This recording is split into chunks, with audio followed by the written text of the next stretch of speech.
Hello বন্ধুরা, সবাই কেমন আছো? আশা করি সবাই ভালো আছো। তো আজকে আমরা পড়ব তৃতীয় শ্রেণীর পাঠ ৭ ঘাসফড়িং আর পিঁপড়ার গল্প। গল্পটা খুবই মজার। এটা হচ্ছে ঘাসফড়িং আর এটা হচ্ছে পিঁপড়া। তো গল্পটা চলো পড়ে আসি। শরতের এক দুপুর, চারপাশে রোদ ঝলমল করছে। তখন একটি ঘাসফড়িং ঘাসের উপর তিরিং বিরিং করে খেলা করছিল। ঘাসফড়িংটি দেখতে পেল একটি পিঁপড়া রোদের মধ্যে বড় একটা বোঝা টেনে নিয়ে যাচ্ছে। সে পিঁপড়াকে জিজ্ঞাসা করল, কি সুন্দর দুপুর, আলোয় চারিদিক ঝলমল করছে, এমন সময় কি করছো তুমি? এসো আমরা খেলা করি। পিঁপড়া বলল, না ভাই, আমার অনেক কাজ। ঘাসফড়িং বলল, কি কাজ তোমার? আসলে যেখানে যে মার্কসগুলো দেওয়া থাকে, বিরাম চিহ্নগুলো, সেভাবে পড়লে বাচ্চাদের শুনতেও তারা আগ্রহী হয় এবং মজা পায়। পিঁপড়া বলল, শীঘ্রই শীতকাল এসে যাবে, আমি তখন ঘর থেকে বের হতে পারবো না, তাই গরমকাল থাকতেই খাবার সঞ্চয় করছি। ঘাসফড়িং হেসে বলল, শীতকাল আসতে এখনো অনেক দিন বাকি আছে, এসো আমরা খেলা করি। পিঁপড়া বলল, না ভাই, তুমি তোমার কাজ করো, আমি আমার কাজ করি। ঘাসফড়িং ভাবল, পিঁপড়াটা খুব বোকা। এই ভেবে সে একা একাই তিরিং বিরিং করে খেলা করতে লাগলো। দেখতে দেখতে শীতকাল এসে গেল, সূর্যের তাপ কমে গেল, চারপাশ কুয়াশায় ভরে গেল। তখন ঘাসফড়িং আর খাবার খুঁজে পেল না, খেলতেও পারে না।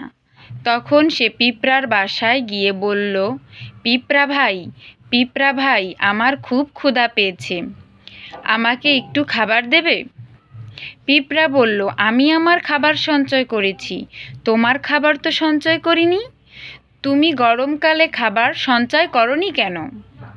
ঘাসফড়িং বলল, আমি তো তখন খেলা করেছি আর গান গেয়ে বেরিয়েছি। পিঁপড়া বলল, এখন তবে নেচে বেড়াও, সময়ের কাজ সময় না করলে কষ্ট তো তোমাকে পেতেই হবে। আচ্ছা, এরপরে কিছু শব্দ অর্থ আছে। শরৎকাল মানে হচ্ছে ভাদ্র ও আশ্বিন মাস মিলে যে ঋতু। শীতকাল পৌষ ও মাঘ মাস মিলে যে ঋতু। সঞ্চয় মানে জমা। তো এখানে বলেছে যে যুক্তবর্ণ ভেঙে লিখি ও একটি করে নতুন শব্দ বানাই। তো এখানে কতগুলো যুক্তাক্ষর দেওয়া আছে এবং এ থেকে একটা শব্দ লিখতে হবে। তো আমি এগুলো আলাদা করেই লিখে রেখেছি। জিজ্ঞাসাটা জয় গ, এখানে জয় ইও, দুঃখিত, জিজ্ঞাসা জ ইও, এটা থাকলে এরকমভাবে পাশে থাকলে সেটা ইও বুঝতে হবে। সমান জ যোগ ইও, জ্ঞান। ক্ষুদা, ক্ষিয় খ হচ্ছে কি ক যোগ স, এই দুটো মিলে ক্ষিয় ক হয়, ক্ষমা।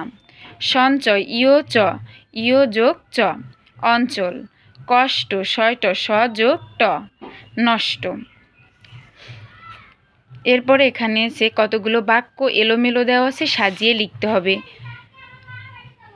তো এই লাইনগুলো এখানে রিডিংয়ের ভেতর দেখে নাও যে এখানে এই যে দেখতে দেখতে এ পর্যন্ত এইখানে গুছিয়ে লেখা আছে, তোমরা এটুকুন লিখে দিলেই হয়ে যাবে। এরপরে প্রশ্ন আছে, পিঁপড়া রোদের মধ্যে কি করেছিল? ঘাসফড়িং কি করছিল? ঘাসফড়িং কেন পিঁপড়ার বাসায় গেল? কে বোকা, পিঁপড়া নাকি ঘাসফড়িং? তো চলো প্রশ্নের উত্তরগুলো দেখে আসি। প্রথম প্রশ্ন ছিল, পিঁপড়া রোদের মধ্যে কি করছিল?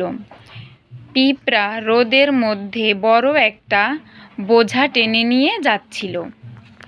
ঘাসফড়িং কি করছিল? ঘাসফড়িং ঘাসের উপর তিরিং বিরিং করে খেলা করছিল। ঘাসফড়িং কেন পিঁপড়ার বাসায় গেল? ঘাসফড়িং খাবারের জন্য পিঁপড়ার বাসায় গেল।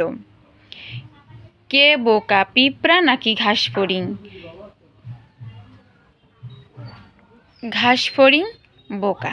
কারণ কি, সে শীতের সময় খাবার সঞ্চয় না করে নেচে গিয়ে বেরিয়েছিল। তো এ পর্যন্তই ছিল। যদি আপনাদের ভিডিওটি ভালো লেগে থাকে তাহলে অবশ্যই লাইক করবেন, কমেন্ট করবেন এবং অবশ্যই সাবস্ক্রাইব করবেন। ধন্যবাদ।